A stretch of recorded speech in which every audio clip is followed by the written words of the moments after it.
Equivalent capacitance का बढ़िया question. आपको क्वेश्चन यहां दिख रहा है। यहां पे 5 कैपेसिटर्स हैं, 3, 6, 6, 12 और 1 माइक्रोफैराड का।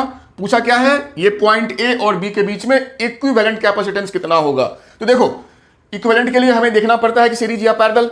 अब यहां अगर गौर से देखिए तो कोई भी कैपेसिटर ना तो सीरीज में है ना किसी के साथ कोई पैरेलल में है, ये आप देख लेना। तो क्वेश्चन फिर कैसे सॉल्व करेंगे। तो ये पक्की बात है, अगर इस सिस्टम में ना तो कोई सीरीज में है ना कोई पैरेलल में है, इसका मतलब ये पक्का बैलेंस व्हीटस्टोन ब्रिज जैसा होगा। वो कैसे, ब्रिज का क्या रूल था, C1 अपॉन C2, अगर ये C1 है और ये C2 है, must equal to C3 upon C4। Register के केस में R1 upon R2, R3 bye R4 same rule लगता है।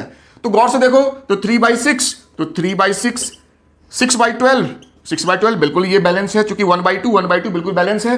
तो जैसे ही ये बैलेंस आपका ब्रिज हो गया, इसका बात ये हुआ कि ये जो आर्म है इसमें कोई करंट नहीं होगा, ये डेड आर्म है। मतलब ये आर्म आपका अब है ही नहीं, इसको रखने का कोई मतलब नहीं है, ये है ही नहीं, करंट ही नहीं है, तो उसको क्यों रखें। तो अब देखो मामला बिल्कुल क्लियर हो गया।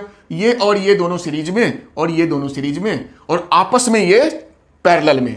तो सीरीज में देखो सॉल्व करेंगे, सपोज इसको मैं ले लेता हूं C1, तो C1 सीरीज में क्या हो जाएगा, देखो क्या होता है 1/C1 प्लस 1/C2 का तरीका होता है।